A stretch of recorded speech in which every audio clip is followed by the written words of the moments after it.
My name is Vanessa Pruitt. I'm 36 years old.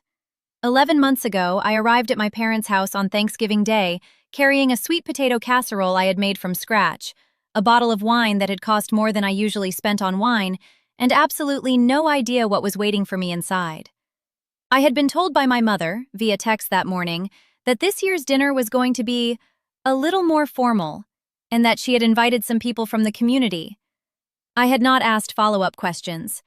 I had been attending Thanksgiving at my parents' house for 36 years, and I thought I understood what to expect. I did not understand what to expect. I walked in and found 42 people arranged across 2 tables. The main dining room held the large table, 12 seats, linen napkins, the good china my mother only brought out for occasions she considered significant, a centerpiece of white roses that had clearly come from a florist. The table was set with the formality of a dinner party, not a family holiday. And at the head of that table, in the chair my grandmother had occupied for the last 30 years of her life, sat my boss. My boss, Margaret Chen, Executive Director of the Meridian Community Foundation, where I had worked as Director of Development for 4 years, alongside whom I had been quietly planning a leadership transition for 3 months, who knew things about me professionally that my own family did not know. She saw me at the same moment I saw her. I watched her expression move through several things in approximately 2 seconds. Recognition, then a rapid recalculation, then the beginning of a question that had not yet formed into words. She knew my mother's name. She was sitting in my grandmother's chair. She was doing the math. Then my mother appeared at my elbow, cheerful, moving quickly in the way she moved when she was hoping to get past a moment before it could become a thing. "Oh good, you're here. The kids' table is through the kitchen. They saved you a spot next to Dylan." Dylan was 8 years old. I was 36. I had a master's degree in nonprofit management. I managed an annual fundraising portfolio of $4.3 million and had closed more than $6 million in philanthropic gifts over 4 years. And I was being sent to eat next to an 8-year-old while my boss sat at the head of the adults' table in my grandmother's chair. But what my mother did not know, and what she had no way of knowing, was that Margaret and I had spent the previous 3 months working on something together, something that was not yet public, that I had not shared with my family, and that would change every assumption in that room before the night was over. Before I tell you what happened at that table, please like and subscribe, but only if you genuinely enjoy this story. Drop a comment. Where are you watching from and what time is it there? I love hearing from all of you.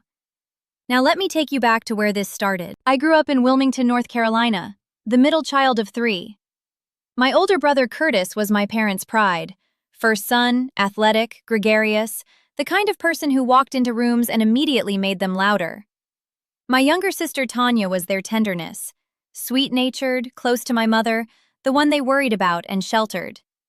I was the one in the middle who had gotten good at being useful without being particularly visible. My father ran a small plumbing supply business. My mother taught 3rd grade for 22 years and retired to manage the household with the same organized efficiency she had brought to her classroom.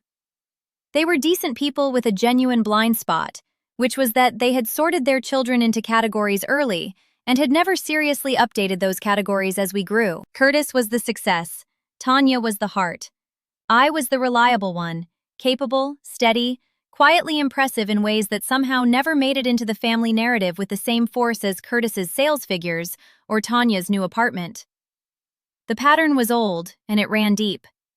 When I was 14, I placed 2nd in the state in a regional science fair competition. The project had taken 4 months and required me to learn statistical analysis 2 years before I would encounter it in school. The judges used the words, "exceptional rigor," in their notes.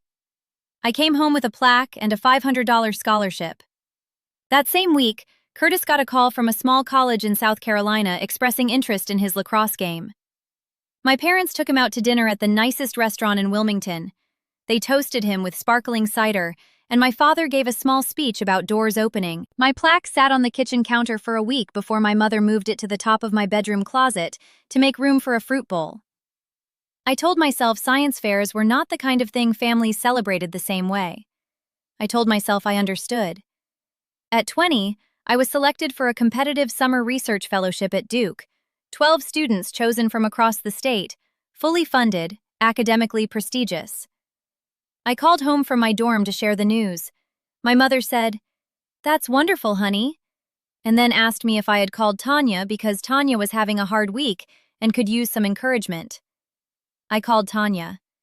I did not bring up the fellowship again for 2 months, until I was already there. The one that I should have said something about came when I was 27, 6 months into my first real development job at a small nonprofit. I had just closed the organization's largest individual gift in its 12-year history, $85,000 from a local family foundation, the result of 8 months of cultivation and 4 meetings I had managed entirely on my own. My executive director called it transformational. The board sent a card signed by every member. I told my parents at Sunday dinner. My father nodded and said, "That's great, Ness." My mother said, "Curtis's company just landed a new contract. Did he tell you? $300,000. He's really building something." I ate my pot roast and told myself the amounts were different, that corporate contracts were different from nonprofit gifts, that I understood the distinction they were drawing even when I didn't quite understand why they needed to draw it. I kept telling myself these things for years. It was a habit I had developed so thoroughly that I had almost stopped noticing I was doing it. What changed was the job at Meridian. I joined the Meridian Community Foundation 4 years ago as Director of Development, reporting directly to Margaret Chen. Margaret was 61, direct, deeply knowledgeable about philanthropy and community investment, and she had a quality I had not encountered reliably in supervisors before. She paid attention. Not performatively, not in the way of someone managing optics, actually, genuinely, specifically. To work, to process, to the person doing the work. She noticed things and she said so. 6 months into my tenure, she called me into her office after a board presentation and closed the door. She didn't open with praise. She said, "You're underplaying yourself. You do it consistently and you probably don't notice it because it's become a habit. I need you to start noticing it." I stared at her for a second. Then I said, "Can you be more specific?" She said, "Yes. 3 times during that presentation you attributed results to the team that you personally drove. Once you apologized before a data point that did not require an apology. And when the board chair asked who had managed the Turner relationship, you said we. It was you. Say I when it was you." I drove home that evening and sat in my apartment and thought about every habit I had built across 30 years of being the middle child in a family that had sorted me into reliable and invisible. And I understood, for the first time with that particular clarity, that those habits had followed me out of my parents' house and into every room I had entered since. I noticed it after that. I worked to change it. Over the next 3.5 years, I built a development program that grew our annual fundraising from $2.1 million to $4.3 million. I launched a planned giving initiative that brought in 3 deferred gifts, totaling $1.8 million. I built relationships with 11 new major donors, each contributing more than $25,000 annually. Margaret involved me in every strategic conversation. She advocated for my salary. She sent me to conferences. She wrote a recommendation letter for a national award I received at 34 that described me as one of the most talented development professionals she had worked with in 30 years. She had been my boss, yes. She had also become something closer to the adult in my professional life who actually saw me. 3 months before Thanksgiving, Margaret called me into her office and closed the door. She told me she was planning to retire in 18 months. She told me the board had asked her to lead a transition process. She told me she had recommended me as her successor. She told me the board was in agreement.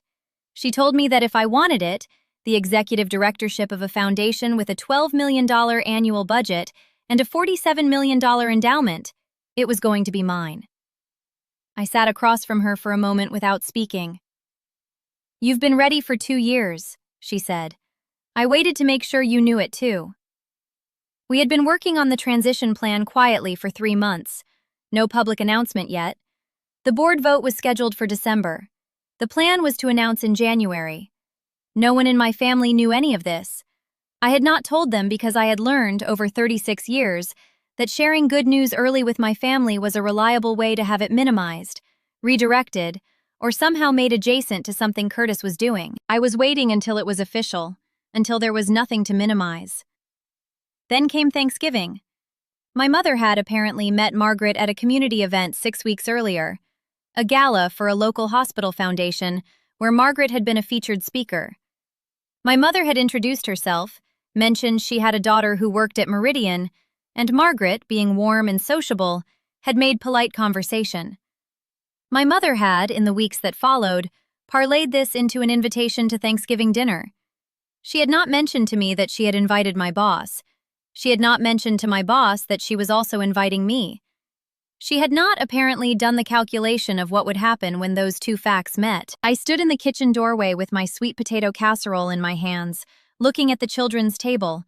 6 children between the ages of 4 and 11, plus 2 folding chairs that had clearly been added as an afterthought, occupied by my cousin Drea and her boyfriend, both of whom were in their mid-20s and had the look of people who understood exactly what the seating arrangement meant and had decided not to make it a thing. I put my casserole on the counter. I looked at my mother. She was already moving toward the dining room, waving over her shoulder. "Come say hello when you've settled in." I picked up my casserole. I walked into the dining room. Margaret saw me crossing toward the dining table, and her expression completed the question it had started earlier. She understood now, in one clear moment, what had happened. She pushed back her chair. She stood up. "Vanessa," she said, "please sit here."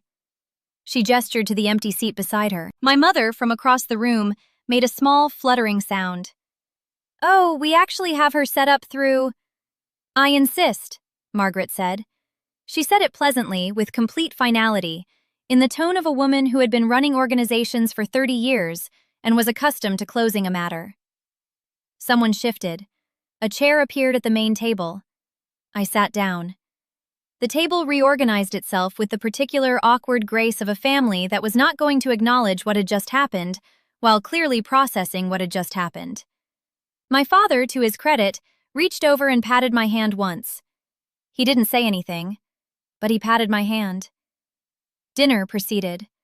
Margaret was warm with my family and generous in a way that had nothing to do with obligation. She asked my father about his business. She listened to my mother talk about her years of teaching. She was funny and self-deprecating and thoroughly charming. Then, over dessert, my aunt asked her how she knew me. Margaret set down her fork. "Vanessa is my director of development," she said. "She has grown our fundraising by more than $2 million over 4 years. She just led the most successful planned giving campaign in our foundation's history. She is—" She paused and she looked at me directly. "One of the most genuinely talented people I have worked with in my career, which is now in its 32nd year." The table went quiet. My mother's hand had stopped moving over her pie. Curtis, who had arrived late and was sitting 3 seats down, looked at me with an expression I had never seen from him before. Not competitive, not dismissive, just surprised. The surprise of someone who had not updated their model in a long time and was being asked to do it suddenly. My aunt said, "We didn't know any of that." Margaret looked around the table. "Families often don't," she said gently, without accusation. Then she added the thing that I had told her 3 months ago in her office, the thing that was not yet public. "She's also going to be my successor. As of January, Vanessa will be the executive director of the Meridian Community Foundation." I had not asked her to say it. She had decided, somewhere between the turkey and the pie, that the right moment had arrived. The room absorbed it slowly, the way rooms absorb things that require them to rearrange something fundamental. My mother looked at me for a long moment. Her expression moved through several things I did not have names for. Then she said quietly, "You didn't tell us."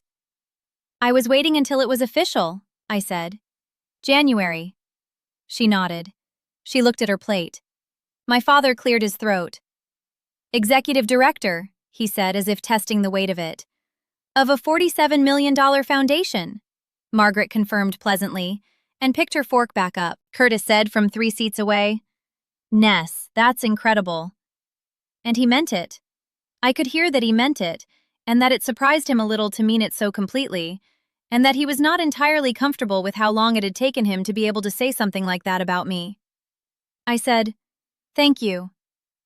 After dinner, in the kitchen while we were washing dishes, my mother stood next to me at the sink for a long time without speaking. The sounds of the house carried in from the other rooms. Curtis and my father watching football, the children running somewhere upstairs, Tanya helping clear the table with the particular efficiency of someone trying to stay useful. My mother washed a serving dish. I dried it. Then she said, "I didn't know you were doing so well." I looked at her. I considered several responses. I chose the most honest one. "You didn't ask," I said. She was quiet. She washed another dish. She handed it to me. "No," she said. "I didn't." That was all. 2 sentences. Not an apology exactly. My mother has never in her life found apology easy, but an honesty she had chosen to offer, which for her was its own kind of cost. I received it for what it was, not more, not less. Just what it was. Margaret left around 9. She hugged me at the door and said quietly, "Sorry for the jump on the announcement." "Don't be," I said. She smiled. "I've watched your family talk about your brother 3 times tonight and not ask you a single question about your work. I have limited patience for that particular dynamic." I laughed. It came out ragged and real, and I hadn't expected it. "I'll see you Monday," she said. The announcement went public in January as planned. I became executive director of the Meridian Community Foundation on February 1st. The press release quoted the board chair, who called my appointment the natural result of 4 years of exceptional leadership. I sent a copy to my parents. My mother framed it. It is on her refrigerator. My brother Curtis called the day the announcement went out. He talked for 20 minutes and he asked questions, real ones, about the work, about the foundation, about what I was going to do first. It was the longest conversation we had ever had about my career. At the end, he said, "I always knew you were the smartest one, you know." I said, "You never said so." He was quiet. "No," he said, "I didn't. I'm saying it now." That's something. It is not everything, but it is something, and I have learned to receive something without insisting it become everything before I allow it to count. My family and I are different now than we were before Thanksgiving.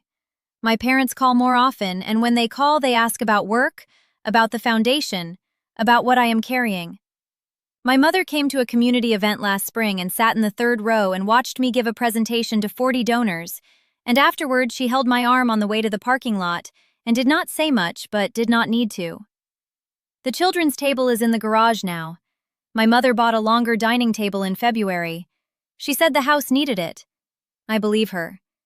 If you are someone who has been sorted into a category by the people who raised you, who has been the capable one, the steady one, the reliable one who somehow never quite made it into the center of the story, I want you to say something directly to you. You do not need to perform your worth for people who have decided not to see it. You do not need to announce yourself or defend yourself or drag your accomplishments into rooms that won't receive them. You build the thing. You do the work. You find the people, the Margaret Chens of your life, who pay attention. And when the right moment comes, you let the facts speak. They are louder than you think. Thank you for staying with me all the way until the end. If this story meant something to you, please like and subscribe. Tell me in the comments, have you ever been underestimated by the people who should have known better? What finally made them see you? Drop your answer below. I read every single comment. Until next time, the right table has a seat with your name on it. Find the people who saved it for you.